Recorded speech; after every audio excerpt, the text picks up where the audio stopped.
New ইয়র্কে প্রবাসী বাংলাদেশি কমিটির পরিচিত মুখ নিউ ইয়র্ক সিটি আওয়ামী লীগের সাবেক সভাপতি ও সুনামগঞ্জ উন্নয়ন সমিতির প্রধান উপদেষ্টা নুরুজ্জামান শাহের নামাজে জানাজা শনিবার বাদ জোহর জামাইকা মুসলিম সেন্টারে অনুষ্ঠিত হয়।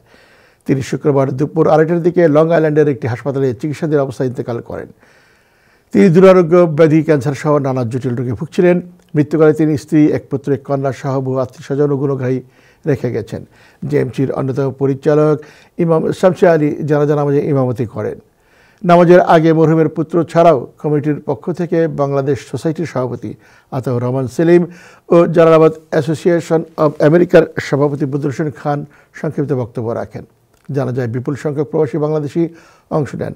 এর আগে লং আইল্যান্ডের ইসলামিক সেন্টার অব ডিয়ার পার্কে অনুষ্ঠিত হয় আরেক জানাজা। মরহুমের মরদেহ ওয়াশিংটন মেমোরিয়াল কবরস্থানে দাফন করা হয়।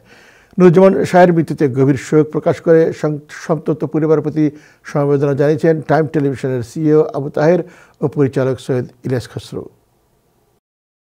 আমরা যার নামাজের জানাজা পড়তে যাচ্ছি তিনি আমাদের সবার প্রিয় এবং আমাদের সিলেটের সুনামগঞ্জের বাসিন্দা এবং এই প্রবাসের কৃতি সন্তান আমাদের সম্মানিত শাহী ভাই।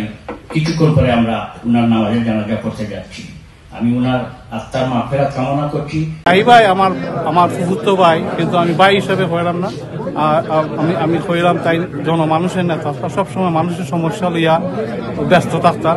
সংসারীভাবে চলতে না চলে তার কোনো ঠেকা আছে না, কিন্তু সবসময় মানুষ যাতে শান্তি ভালোভাবে চলতে পারে নিউ ইয়র্ক সিটির ওই দান্দায় থাকতে হয়। তাই সবসময় মানুষের উপকার হওয়ার লাগে ব্যস্ত আছে। তার হওয়াটা তার কথা পড়লে শেষ হওয়ার যাইতো না।